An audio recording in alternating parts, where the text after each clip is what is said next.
Good day. These are the headlines from the Philippine News Agency.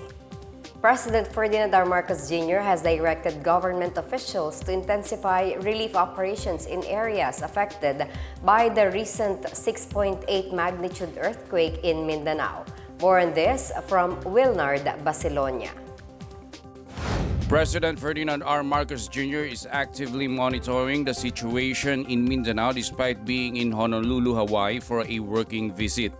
In his online meeting with high-ranking officials including Defense Secretary Gilbert Teodoro, Health Secretary Teodoro Herbosa, Social Welfare Undersecretary Edu Punay, and Office of the Civil Defense Undersecretary Ariel Nepomuceno, the President emphasized the need to prioritize the safety of the residents and be vigilant with regard to aftershocks. He also addressed concerns on the spread of fake news about a possible tsunami.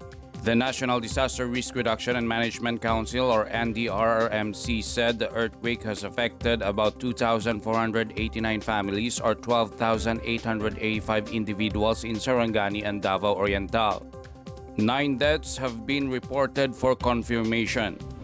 Meanwhile, House Deputy Majority Leader for Communications and ACT-CIS Party List Representative Erwin Tulfo said the Congress and the Department of Public Works and Highways are closely working to hasten the rehabilitation process in the region. Tulfo personally assessed the extent of damage in affected areas as directed by House Speaker Martin Romualdez. He said that apart from the incurred damage to roads and bridges, a big portion of the Gland Fish Port also sank. He adds that in Sarangani province alone, about 200 million pesos would be needed. Assessments in other affected provinces such as General Santos City and Davao Occidental are ongoing. Meanwhile, other government agencies also extend aid to the affected region. The Department of Social Welfare and Development has provided various aid amounting to 5.1 million pesos to the affected families and distributed about 6,500 family food packs in Sarangani Province and General Santos City. Likewise, the Philippine Charity Sweepstakes Office, or PCSO, collaborated with LGUs in distributing food packs to 200 families in Malapatan, Sarangani Province, and another 200 families in Barangay Bula, General Santos City. It also extended medical aid through its medical assistance program and allocated additional funds for calamity relief efforts. For the Pna Headlines, I'm Wilnard Basilonia. The recent engagement of President Ferdinand R. Marcos Jr. at the 30th Asia-Pacific Economic Cooperation, or APEC, has yielded significant result according to Presidential Communications Office. The PCO said the government was able to secure $672.3 million in investment pledges across various sectors. The breakdown includes $400 million allocated to the telecommunications sector, an additional $250 million for the semiconductor and electronics industries, $20 million for the advancement of the pharmaceutical and healthcare industries, $2 million for artificial intelligence, or AI, to enhance the country's weather forecasting, and an additional $0.3 million directed towards renewable energy initiatives. Likewise, the President has also secured significant commitments in technological advancements, which include the deployment of the first 2 internet micro-geo satellites dedicated to the Philippines. An agreement was also reached between Ayala Corporation and Varian Medical Systems to establish the country's first oncology hospital in the Philippines. Also signed during the APEC summit was the first phase deal for a sustainable energy project between Ultra-Safe Nuclear Corporation and Meralco for an affordable and reliable power access. Talks are also said to be underway between the US and the Philippines over $1 billion funding for the semiconductor industry. President Ferdinand R. Marcos Jr. honored the Filipinos and Filipino Americans who died in the August 15 wildfire in Maui, Hawaii. During a meeting with the Filipino community in Honolulu, Marcos said he has been keeping an eye on the Maui wildfire incident and that his heart goes out to the affected Filipinos there. According to U.S. authorities, 106 people have died as a result of the wildfire that destroyed the town in Hawaii.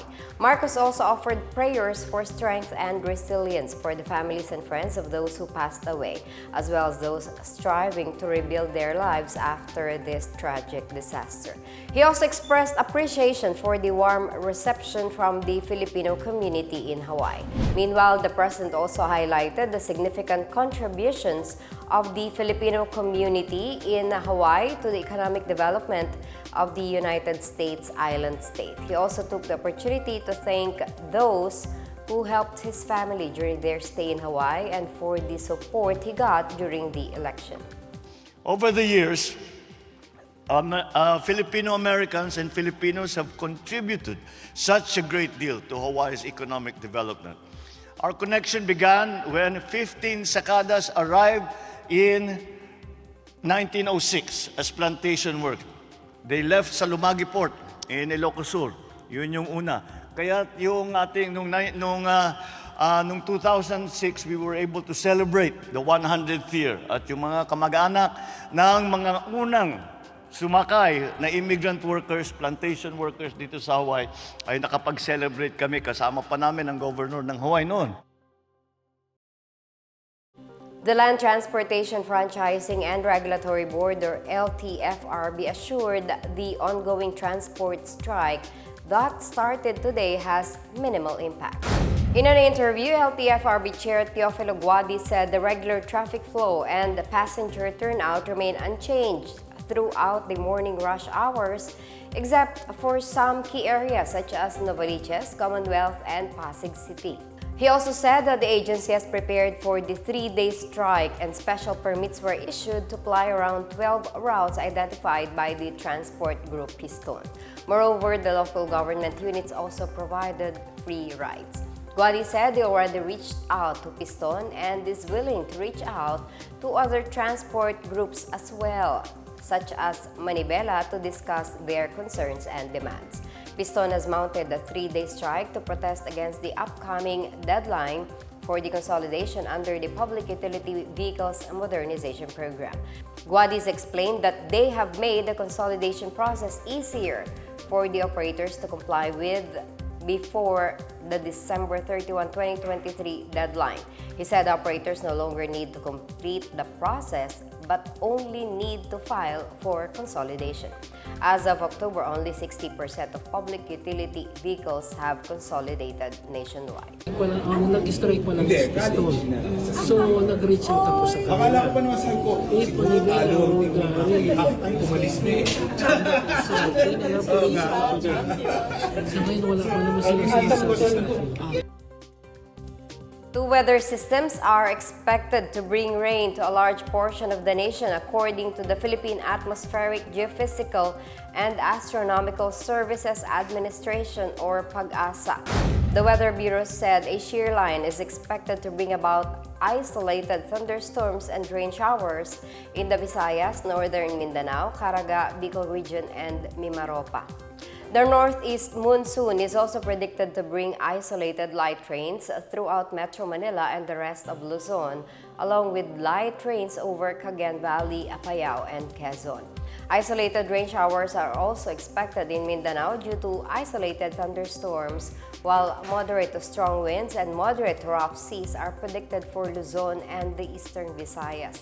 PAG-ASA said the eastern shoreline of central Luzon, the eastern and western seaboards of southern Luzon, the Visayas, and the northern seafront of northern Luzon will all see rough to very rough seas. As such, sea travel is not recommended for small vessels. And that's the latest and the biggest stories on the Pna Headlines. For more news updates, please visit our website, pna.gov.ph, or our Facebook and X account, Philippine News Agency. The Pna Headlines is also streamed via the Servicio Facebook page. You may also watch the Pna Headlines through the Philippine News Agency's YouTube account, via the News and Information Bureau website, nib.gov.ph, under PNA News or on the Facebook page of the Presidential Communications Office or PCO. It's 35 days before Christmas. I am Marita Muaje, and this is the PNA Headlines, bringing stories that unite the nation.